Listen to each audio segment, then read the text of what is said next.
कहानी की शुरुआत कुछ इस प्रकार होती है। 35,000 वर्ष पहले अंटार्कटिका की जमी हुई धरती पर बर्फ के बीच दो आदिम शिकारी चल रहे थे।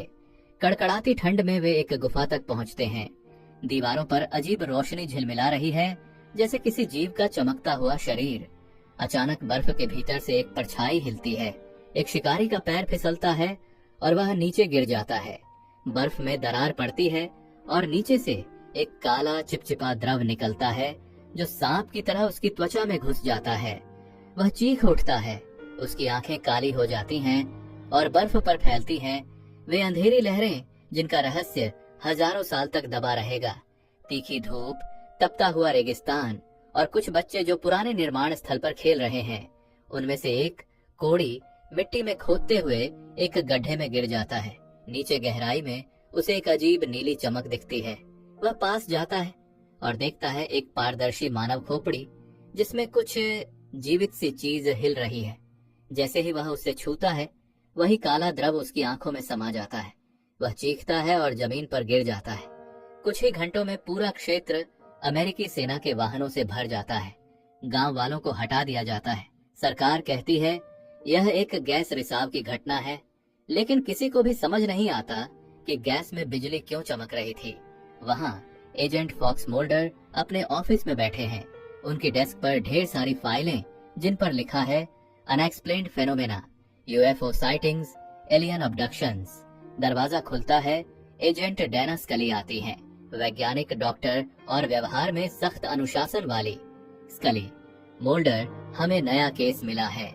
एक सरकारी इमारत में बम की धमकी। मोल्डर मुस्कुराते हुए, और तुम्हें लगता है यह बस आतंकवाद है? स्कली, तुम्हें लगता है यह एलियन का काम है?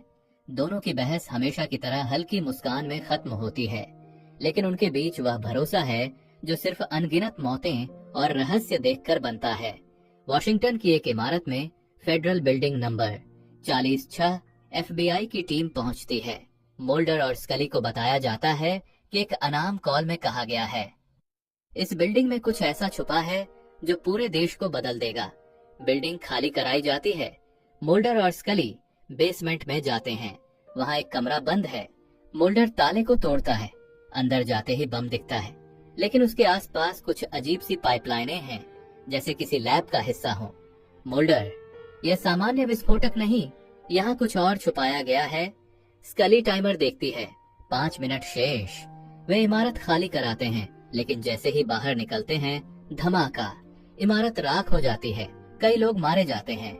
मोल्डर और स्कली बाल बाल बचते हैं। अगले दिन एफबीआई की मीटिंग में मोल्डर और स्कली को फटकार लगाई जाती है। डायरेक्टर कहता है, तुम्हारी लापरवाही से कई लोग मारे गए।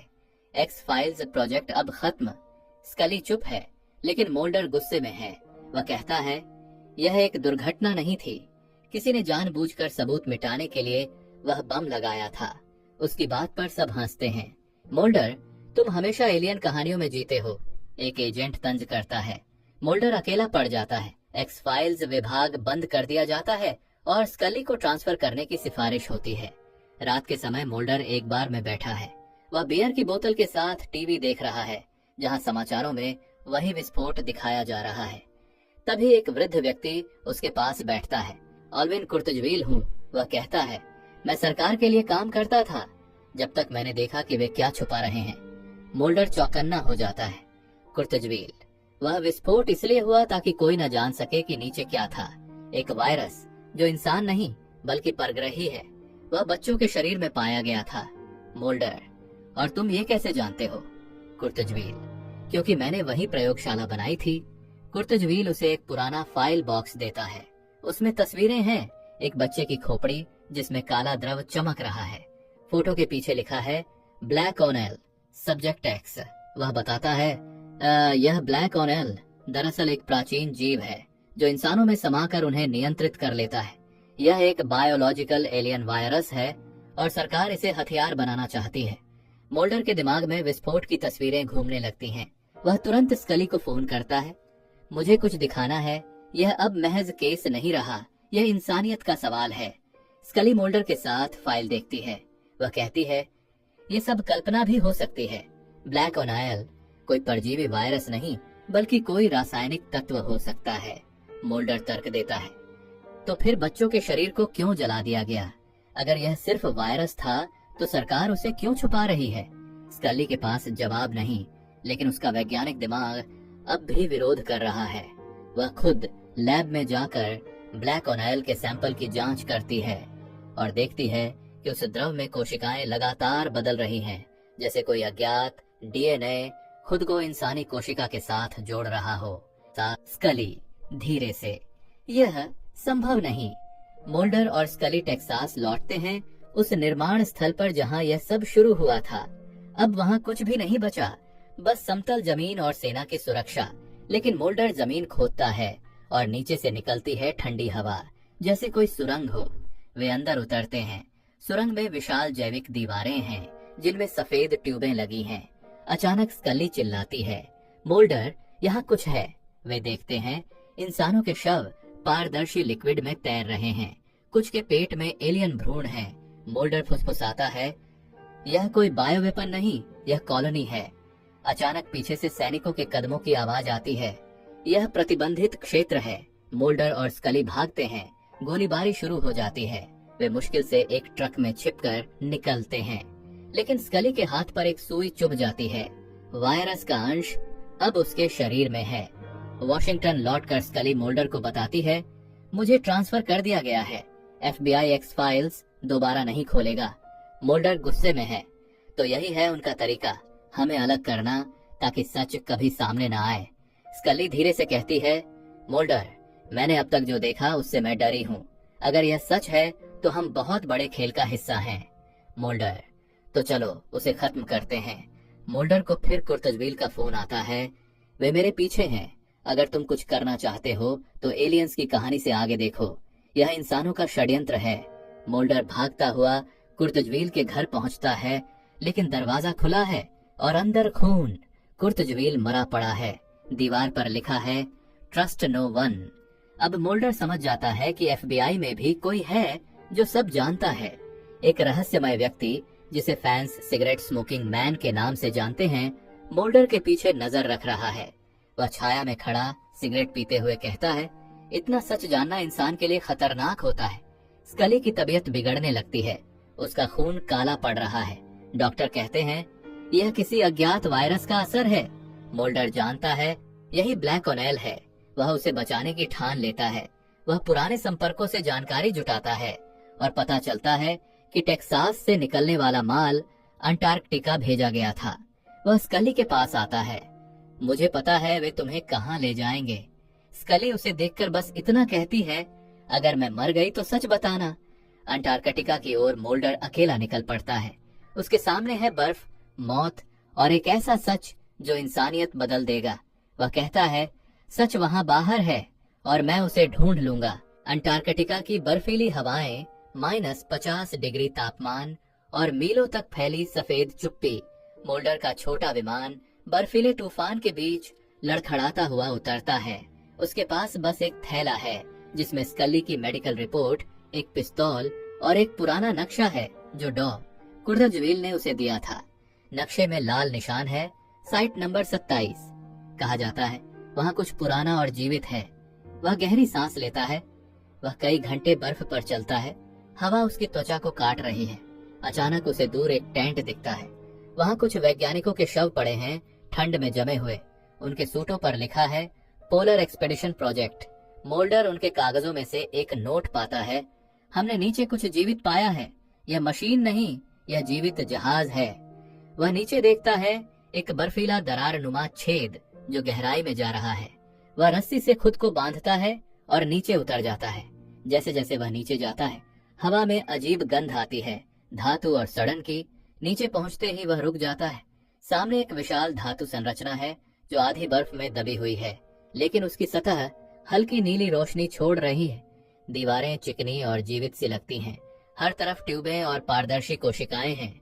मोल्डर टॉर्च जलाता है और देखता है, अंदर इंसानों के शरीर हैं, बर्फ में कैद, लेकिन सांस लेते हुए। और उनमें से एक है स्कली।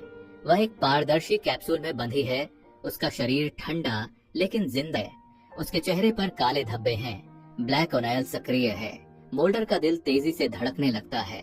वह कांच तोड़ने की कोशिश करता है, लेकिन वह पत्थर जैसा सख्त है। अचानक जहाज के अंदर कंपन शुरू हो जाता है। दीवारें हिलती हैं, जैसे कोई विशाल प्राणी करवट ले रहा हो। मोल्डर उस संरचना का निरीक्षण करता है। दीवारों पर अजीब प्रतीक उभरते हैं, जैसे कोई भाषा।